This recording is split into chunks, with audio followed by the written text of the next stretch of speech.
मेरे प्यारे देशवासियों, नमस्कार। मन की बात में आपका एक बार फिर स्वागत है। नवंबर का महीना बहुत सी प्रेरणाएं लेकर आया। कुछ दिन पहले ही 26 नवंबर को संविधान दिवस पर सेंट्रल हॉल में विशेष कार्यक्रम का आयोजन हुआ। वंदे मातरम के 150 वर्ष होने पर पूरे देश में होने वाले कार्यक्रमों की शानदार शुरुआत हुई। 25 नवंबर को अयोध्या में राम मंदिर पर धर्म ध्वजा का आरोहण हुआ। इसी दिन कुरुक्षेत्र के ज्योतिसर में पांचजन्य स्मारक का लोकार्पण हुआ। साथियों, कुछ दिन पहले ही मैंने हैदराबाद में दुनिया की सबसे बड़ी लीप इंजन एमआरओ फैसिलिटी का उद्घाटन किया है। एयरक्राफ्ट की मेंटेनेंस, रिपेयर एंड ओवरहॉल के सेक्टर में भारत ने ये बहुत बड़ा कदम उठाया है। पिछले हफ्ते मुंबई में एक कार्यक्रम के दौरान आईएनएस माहे को भारतीय नौसेना में शामिल किया गया। पिछले ही हफ्ते भारत के स्पेस इकोसिस्टम को स्काई रूट के इंफिनिटी कैंपस ने नई उड़ान दी है। ये भारत की नई सोच, इनोवेशन और यूथ पावर का प्रतिबिंब बना है। साथियों, कृषि क्षेत्र में भी देश ने बड़ी उपलब्धि हासिल की। भारत ने 357 मिलियन टन के खाद्यान्न उत्पादन के साथ एक ऐतिहासिक रिकॉर्ड बनाया है। 357 मिलियन टन। 10 साल पहले की तुलना में भारत का खाद्यान्न उत्पादन 100 मिलियन टन और बढ़ गया है। खेलों की दुनिया में भी भारत का परचम लहराया है। कुछ दिन पहले ही भारत को कॉमनवेल्थ खेलों की मेजबानी का भी ऐलान हुआ। ये उपलब्धियां देश की है, देशवासियों की है और मन की बात देश के लोगों की ऐसी उपलब्धियों को, लोगों के सामूहिक प्रयासों को जन सामने लाने का एक बेहतरीन मंच है। साथियों, अगर मन में लगन हो, सामूहिक शक्ति पर, टीम की तरह काम करने पर विश्वास हो, गिरकर फिर से उठ खड़े होने का साहस हो, तो कठिन से कठिन काम में भी सफलता सुनिश्चित हो जाती है। आप उस दौर की कल्पना करिए जब सैटेलाइट नहीं थी, जीपीएस सिस्टम नहीं था, नेविगेशन की कोई सुविधाएं नहीं होती थी। तब भी हमारे नाविक बड़े बड़े जहाज लेकर समंदर में निकल जाते थे और तय स्थानों पर पहुंचते थे। अब समंदर से आगे बढ़कर दुनिया के देश अंतरिक्ष की अनंत ऊंचाई को नाप रहे हैं। चुनौती वहां भी वही है। न जीपीएस सिस्टम है, न संचार की वैसी व्यवस्थाएं हैं। फिर हम कैसे आगे बढ़ेंगे? साथियों, कुछ दिनों पहले सोशल मीडिया पर एक वीडियो ने मेरा ध्यान खींचा। ये वीडियो इसरो की एक अनोखी ड्रोन प्रतियोगिता का था। इस वीडियो में हमारे देश के युवा और खासकर हमारे जैन जी मंगल ग्रह जैसी परिस्थितियों में ड्रोन उड़ाने की कोशिश कर रहे थे। ड्रोन उड़ते थे, कुछ पल संतुलन में रहते थे, फिर अचानक जमीन पर गिर पड़ते थे। जानते हैं क्यों? क्योंकि यहां जो ड्रोन उड़ रहे थे उनमें जीपीएस का सपोर्ट बिल्कुल नहीं था।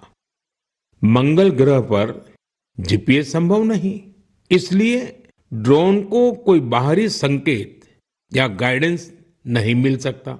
ड्रोन को अपने कैमरे और इन बिल्ड सॉफ्टवेयर के सहारे उड़ना था। उस छोटे से ड्रोन को जमीन के पैटर्न पहचानने थे, ऊंचाई मापनी थी, बाधाएं समझनी थी और खुद ही सुरक्षित उतरने का रास्ता ढूंढना था। इसलिए ड्रोन भी एक के बाद एक गिरे जा रहे थे। साथियों, इस प्रतियोगिता में पुणे के युवाओं की एक टीम ने कुछ हद तक सफलता पाई। उनका ड्रोन भी कई बार गिरा, क्रैश हुआ, पर उन्होंने हार नहीं मानी।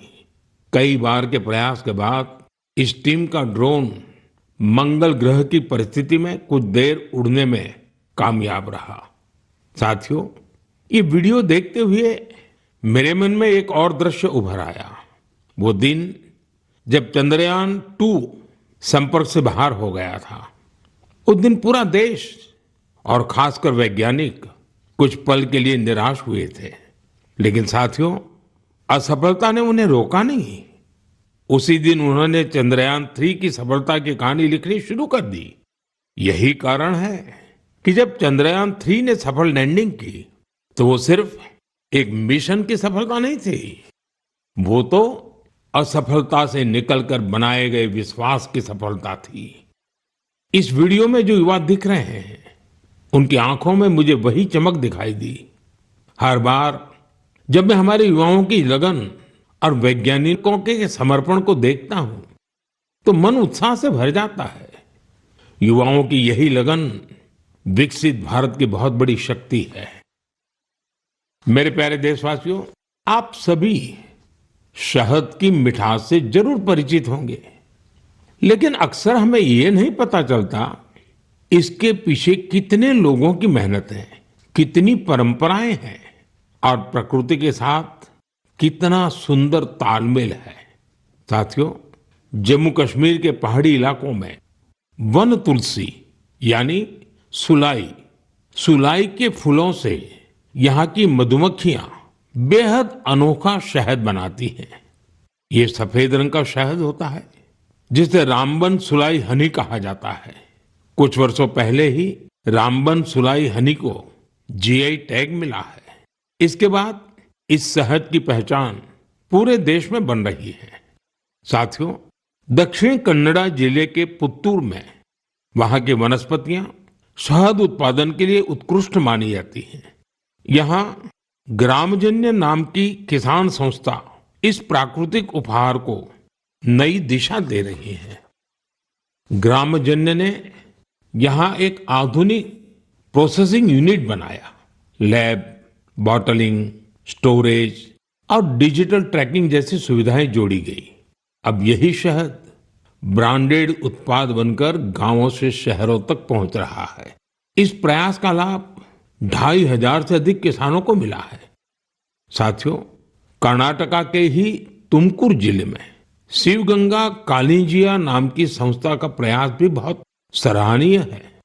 इनके द्वारा यहाँ हर सदस्य को शुरुआत में 2 बी बॉक्सेस दिए जाते हैं।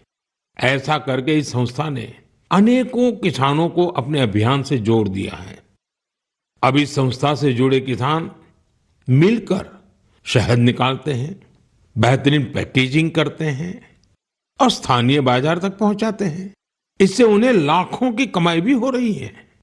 ऐसा ही एक उदाहरण नागालैंड के क्लिफ हनी हंटिंग का है। नागालैंड के चोकलांगन गांव में खियामनी यांगन जनजाति सदियों से शहद निकालने का काम करती आई है।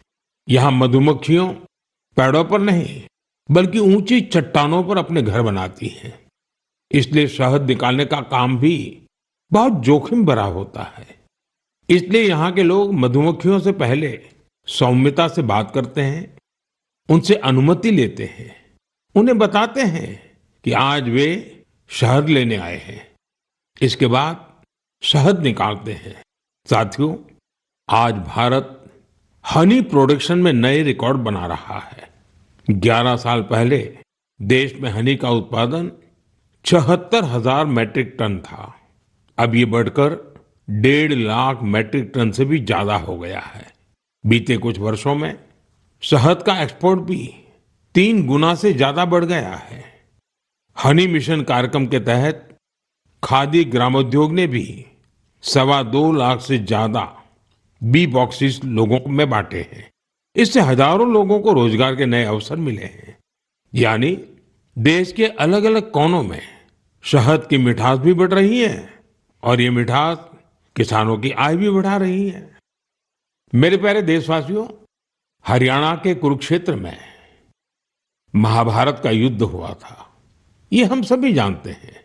लेकिन युद्ध के इस अनुभव को अब आप वहां महाभारत अनुभव केंद्र में भी साक्षात महसूस कर सकते हैं। इस अनुभव केंद्र में महाभारत की गाथा को 3D light and sound show और डिजिटल टेक्निक से दिखाया जा रहा है।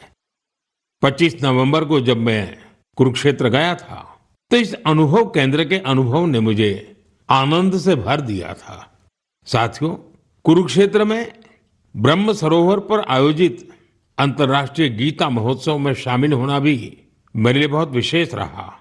मैं ये देखकर बहुत प्रभावित हुआ कि कैसे दुनिया भर के लोग दिव्य ग्रंथ गीता से प्रेरित हो रहे हैं। इस महोत्सव में यूरोप और सेंट्रल एशिया सहित विश्व के कई देशों के लोगों की भागीदारी रही। इस महीने की शुरुआत में सऊदी अरब में पहली बार किसी सार्वजनिक मंच पर गीता की प्रस्तुति की गई है। यूरोप के लातविया में भी एक यादगार गीता महोत्सव आयोजित किया गया।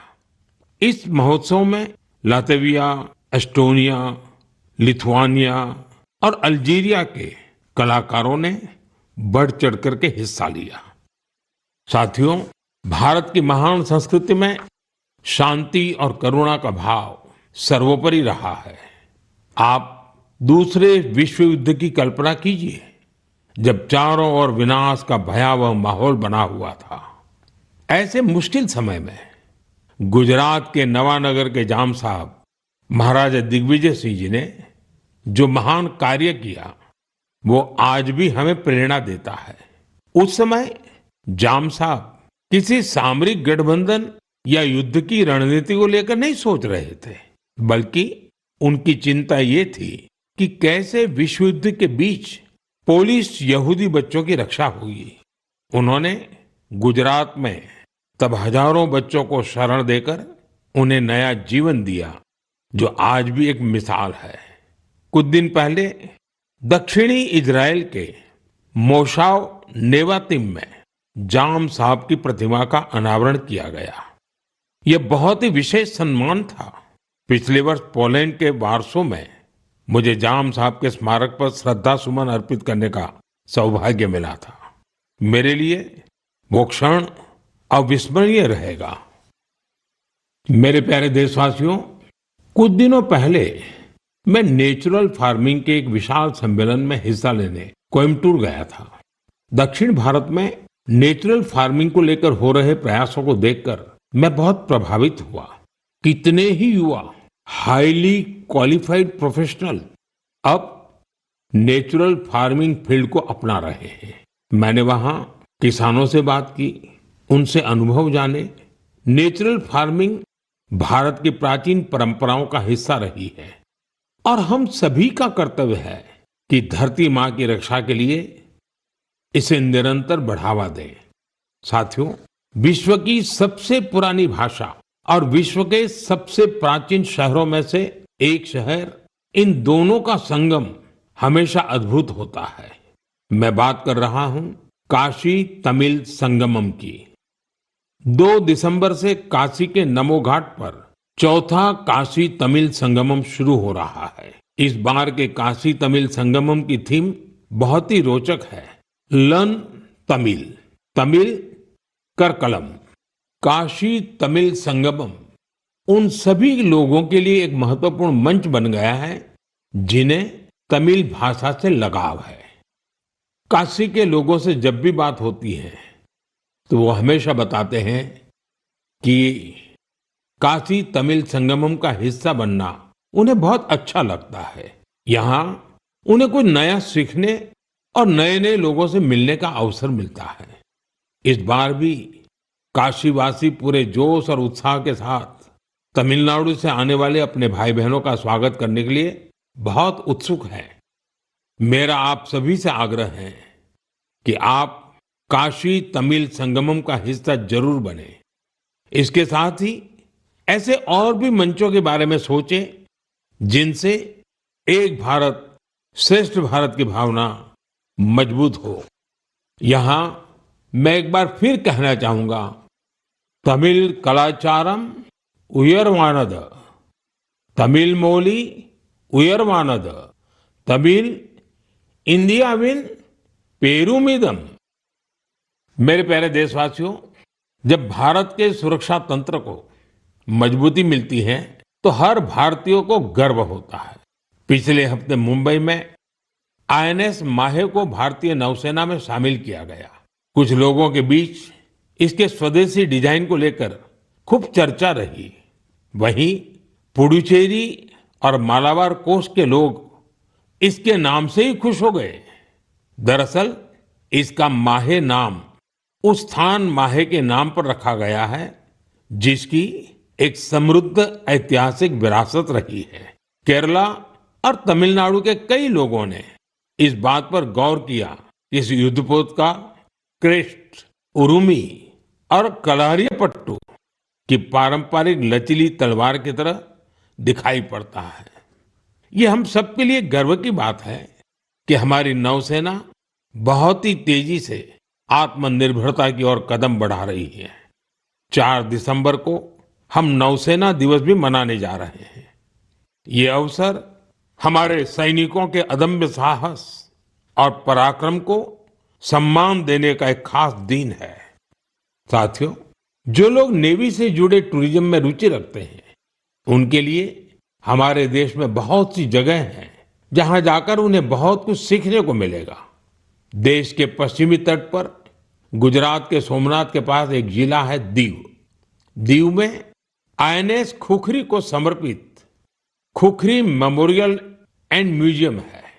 वहीं गोवा में नेवल एविएशन म्यूजियम है जो एशिया में अपनी तरह का अनूठा संग्रहालय है। फोर्ट कोची के आईएनएस द्रोणाचार्य में इंडियन नेवल मैरीटाइम म्यूजियम है। यहाँ हमारे देश की मैरीटाइम हिस्ट्री और इंडियन नेवी के इवोल्यूशन को देखा जा सकता है। श्री विजयपुरम, जिसे पहले पोर्ट ब्लेयर कहा जाता था, वहां समुद्री का नेवल मरीन म्यूजियम उस क्षेत्र के समृद्ध इतिहास को सामने लाने के लिए जाना जाता है। कारवार के रविंद्रनाथ टैगोर बीच पर वॉरशिप म्यूजियम में मिसाइलों और हथियारों की रिप्लिका रखी गई है। विशाखापट्टनम में भी एक सबमरीन, हेलीकॉप्टर और एयरक्राफ्ट म्यूजियम है जो इंडियन नेवी से जुड़ा है। मैं आप सभी से, विशेषकर मिलिट्री हिस्ट्री में रुचि रखने वाले लोगों से आग्रह करता हूं कि आप इन म्यूजियम्स को देखने जरूर जाएं। मेरे प्यारे देशवासियों, सर्दियां आ गई हैं और साथ ही सर्दियों से जुड़े टूरिज्म का भी समय आ गया है। दुनिया के कई देशों ने सर्दियों में होने वाले टूरिज्म को, विंटर टूरिज्म को अपनी अर्थव्यवस्था का बहुत बड़ा आधार बना दिया है। अनेक देशों में दुनिया के सबसे सफल विंटर फेस्टिवल और विंटर स्पोर्ट्स मॉडल है। इन देशों ने skiing, snowboarding, snow trekking, ice climbing और फैमिली स्नो पार्क्स जैसे अनुभवों को अपनी पहचान बनाया है। इन्होंने अपने विंटर फेस्टिवल्स को भी वैश्विक आकर्षण में बदला है। साथियों, हमारे देश में भी विंटर टूरिज्म की हर क्षमता मौजूद है। हमारे पास पहाड़ भी हैं, संस्कृति भी है और एडवेंचर की असीम संभावनाएं भी हैं। मुझे खुशी है, इन दिनों उत्तराखंड का विंटर टूरिज्म लोगों को बहुत आकर्षित कर रहा है। सर्दियों के मौसम में औली, मुनस्यारी, चोपटा और डेहरा जैसी जगहें खूब पॉपुलर हो रही हैं। अभी कुछ सप्ताह पहले पिथौरागढ़ जिले में 14,500 फुट से अधिक की ऊंचाई पर आदि कैलाश में राज्य की पहली high altitude ultra run marathon का आयोजन किया गया था। इसमें देश भर के 18 राज्यों से 750 से ज्यादा एथलीट्स ने हिस्सा लिया था।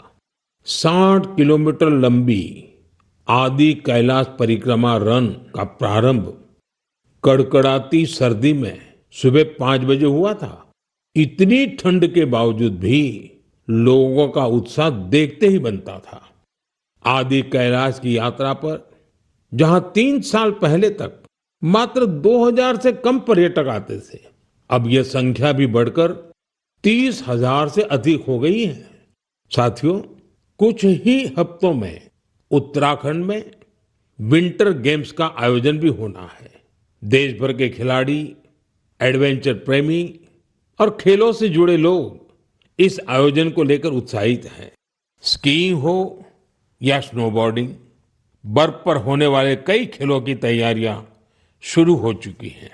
उत्तराखंड ने विंटर टूरिज्म को बढ़ाने के लिए कनेक्टिविटी और इंफ्रास्ट्रक्चर पर भी फोकस किया है। होम स्टे को लेकर नई पॉलिसी भी बनाई गई है। साथियों, सर्दियों में बेड इन इंडिया अभियान की भी अलग धूम होती है। सर्दियों की सुनहरी धूप हो, पहाड़ से उतरते कोहरे की चादर हो, डेस्टिनेशन वेडिंग के लिए पहाड़ भी अब खूब पॉपुलर हो रहे हैं। कई शादियां तो अब खास तौर पर गंगा जी के किनारे हो रही है। साथियों, सर्दियों के इन दिनों में हिमालय की वादियां एक ऐसे अनुभव का हिस्सा बन जाती हैं जो जीवन भर साथ रहता है।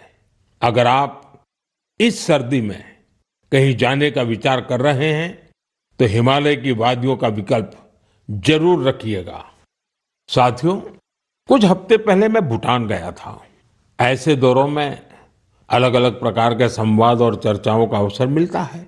अपनी इस यात्रा में मैंने भूटान के राजा, वर्तमान राजा के पिताजी, जो खुद भी पहले राजा रह चुके हैं, वहां के प्रधानमंत्री और अन्य लोगों से मुलाकातें की। इस दौरान हर किसी से एक बात जरूर सुनने को मिली। सभी लोग वहां बुद्धिस्ट रिलिक्स यानी भगवान बुद्ध के पवित्र अवशेष भेजे जाने को लेकर भारतवासियों का आभार जता रहे थे। मैंने जब भी यह सुना तो मेरा हृदय गर्व से भर उठा। साथियों, भगवान बुद्ध के पावन अवशेषों को लेकर कई अन्य देशों में भी ऐसा ही उत्साह देखने को मिला है। पिछले महीने ही नेशनल म्यूजियम से इन पवित्र अवशेषों को रूस के कलमिकियक ले जाया गया था। यहाँ बौद्ध धर्म का विशेष महत्व है। मुझे बताया गया कि इनके दर्शन के लिए रूस के दूर दराज से भी बहुत बड़ी संख्या में लोग वहां पहुंचे। इन पवित्र अवशेषों को मंगोलिया, वियतनाम और थाईलैंड भी ले जाया जा चुका है। हर जगह लोगों का भारी उत्साह देखने को मिला है। इनके दर्शन के लिए थाईलैंड के राजा भी पहुंचे थे। पूरे विश्व में भगवान बुद्ध के पवित्र अवशेषों के प्रति इस प्रकार का गहरा जुड़ाव देखकर मन भाव विभोर हो उठता है। यह सुनकर बहुत अच्छा लगता है कि कैसे इस तरह की कोई पहल दुनिया भर के लोगों को आपस में जोड़ने का माध्यम बन जाती है। मेरे प्यारे देशवासियों, मैं आप सभी से हमेशा वोकल फॉर लोकल के मंत्र को साथ लेकर चलने की बात करता हूं। अभी कुछ दिनों पहले G20 शिखर सम्मेलन के दौरान जब विश्व के कई नेताओं को उपहार देने की बात आई तो मैंने फिर कहा वोकल फॉर लोकल। मैंने देशवासियों की ओर से विश्व के नेताओं को जो उपहार भेंट किए उसमें इस भावना का विशेष ध्यान रखा गया। G20 के दौरान मैंने दक्षिण अफ्रीका के राष्ट्रपति को नटराज की कांस्य प्रतिमा भेंट की। ये तमिलनाडु के तंजावुर की सांस्कृतिक विरासत से जुड़ी चौलकालीन शिल्पकला का अद्भुत उदाहरण है। कनाडा के प्रधानमंत्री को चांदी के अश्व की प्रतिकृति दी गई। यह राजस्थान के उदयपुर की बेहतरीन शिल्पकला को दर्शाती है। जापान के प्रधानमंत्री को चांदी की बुद्ध की प्रतिकृति भेंट की गई। इसमें तेलंगाना और करीमनगर की प्रसिद्ध सिल्वर क्राफ्ट की बारीकी का पता चलता है। इटली की प्रधानमंत्री को फूलों की आकृतियों वाला सिल्वर मिरर उपहार में दिया। ये भी करीमनगर की ही पारंपरिक धातु शिल्पकला को प्रदर्शित करता है। ऑस्ट्रेलिया के प्रधानमंत्री को मैंने ब्रास उर्ली भेंट की। ये केरला के मन्नार का एक उत्कृष्ट शिल्प है। मेरा उद्देश्य था कि दुनिया भारत के शिल्प, कला और परंपरा के बारे में जाने और हमारे कारीगरों की प्रतिभा को ग्लोबल मंच मिले। साथियों, मुझे खुशी है कि वोकल फॉर लोकल की भावना को देश के करोड़ों लोगों ने अपने जीवन का हिस्सा बना लिया है। इस साल जब आप त्योहारों की खरीदारी के लिए बाजार में गए होंगे तो एक बात आप सभी ने महसूस की होगी, लोगों की पसंद और घरों में आने वाले सामानों में एक साफ संकेत दिखाई दे रहा था कि देश स्वदेशी की ओर लौट रहा है। लोग अपने मन से भारतीय उत्पादों को चुन रहे थे। इस बदलाव को छोटे से छोटे दुकानदार ने भी महसूस किया। इस बार युवाओं ने भी वोकल फॉर लोकल अभियान को गति दी। आने वाले कुछ दिन में क्रिसमस और नए वर्ष पर खरीदारी का नया दौर शुरू होने वाला है। मैं आपको फिर याद दिलाऊंगा, वोकल फॉर लोकल का मंत्र याद रखें। खरीदें वही जो देश में बना हो, बेचे वही जिसमें किसी देशवासी की मेहनत लगी हो। मेरे प्यारे देशवासियों, भारतीय खेलों के लिहाज से ये महीना सुपरहिट रहा है। इस महीने की शुरुआत भारतीय महिला टीम द्वारा आईसीसी महिला विश्व कप जीतने से शुरू हुई, लेकिन उसके बाद भी मैदान पर और ज्यादा एक्शन देखने को मिला है। कुछ दिन पहले ही टोक्यो में डेफ ओलंपिक्स हुए हैं, जहां भारत ने अपना अब तक का सर्वश्रेष्ठ प्रदर्शन करते हुए 20 मेडल जीते हैं। हमारी महिला खिलाड़ियों ने भी कबड्डी वर्ल्ड कप जीतकर इतिहास ही रच दिया। पूरे टूर्नामेंट में उन्होंने बेहतरीन प्रदर्शन करके हर भारतवासी का मन जीत लिया। वर्ल्ड बॉक्सिंग कप फाइनल्स में भी हमारे खिलाड़ियों का प्रदर्शन शानदार रहा, जहां उन्होंने 20 मेडल जीते। साथियों, जिस बात की और भी अधिक चर्चा हो रही है वो है हमारी महिला टीम का ब्लाइंड क्रिकेट वर्ल्ड कप जीतना। बड़ी बात यह है कि हमारी इस टीम ने बिना एक भी मैच हारे इस टूर्नामेंट को जीता है। देशवासियों को इस टीम के हर खिलाड़ी पर बहुत गर्व है। मेरी इस टीम से प्रधानमंत्री निवास पर मुलाकात हुई। वाकई इस टीम का हौसला, उनका जज्बा हमें बहुत कुछ सिखाता है। यह विजय हमारे खेल इतिहास की सबसे बड़ी जीतों में से एक है, जो हर भारतीय को प्रेरित करती रहेगी। साथियों, आजकल हमारे देश में इंड्योरेंस स्पोर्ट्स की एक नई खेल संस्कृति भी तेजी से उभर रही है। इंड्योरेंस स्पोर्ट्स से मेरा मतलब ऐसी स्पोर्ट्स एक्टिविटीज से है जिनमें आपकी लिमिट्स की परख होती है। कुछ साल पहले तक मैराथन और बाइकेथॉन जैसे खास इवेंट कुछ विशेष लोगों तक ही सीमित थे, लेकिन अब बहुत कुछ बदल चुका है। मुझे बताया गया है कि देश भर में हर महीने 1500 से ज्यादा इंड्योरेंस स्पोर्ट्स का आयोजन होता है। इन इवेंट्स में हिस्सा लेने के लिए एथलीट्स दूर दूर तक जाते हैं। साथियों, इंड्योरेंस स्पोर्ट्स का ही एक उदाहरण है आयरमैन ट्रायथलॉन। आप कल्पना करिए, यदि आपको यह बताया जाए कि आपके पास एक दिन से भी कम समय है और आपको ये 3 काम करने हैं: समंदर में 4 किलोमीटर तक तैरना, 180 किलोमीटर साइकिल चलाना और करीब 42 किलोमीटर की मैराथन दौड़ लगाना, तो आप सोचेंगे कि कैसे संभव है। लेकिन फौलादी हौसले वाले लोग इस काम को भी सफलतापूर्वक कर ले जाते हैं। इसलिए इसे आयरनमैन ट्रायथलॉन कहा जाता है। गोवा में हाल ही में ऐसा ही एक आयोजन किया गया। आजकल इस तरह के आयोजनों में भी लोग बढ़ चढ़कर भागीदारी कर रहे हैं। ऐसी कई और प्रतियोगिताएं भी हैं जो हमारे युवा साथियों के बीच बहुत लोकप्रिय हो रही है। आजकल कई लोग fit India, Sundays on cycle जैसे कार्यक्रमों में हिस्सा लेने के लिए साथ आ रहे हैं। ये सब ऐसी चीजें हैं जिनसे फिटनेस को बढ़ावा मिल रहा है। साथियों, आपसे हर महीने मिलना मेरे लिए हमेशा एक नया अनुभव होता है। आपकी गाथाएं, आपके प्रयास मुझे नए सिरे से प्रेरित करते हैं।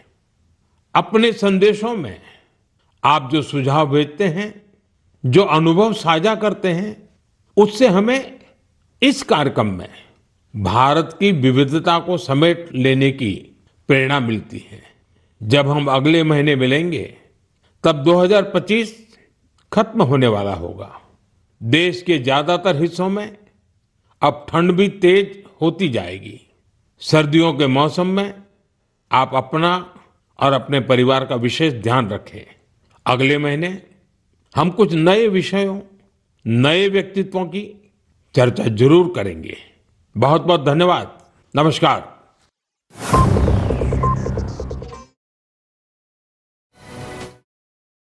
तो आप प्रधानमंत्री को सुन रहे थे। उन्होंने अपने अपने जो भी यात्राएं पीछे की है उनका जिक्र किया। साथ ही उन्होंने कहा कि एनवायरनमेंट को बचाना है, अपने स्वास्थ्य का ख्याल रखना है, तो आपको साइकिल चलानी होगी, मैराथन दौड़ना होगा।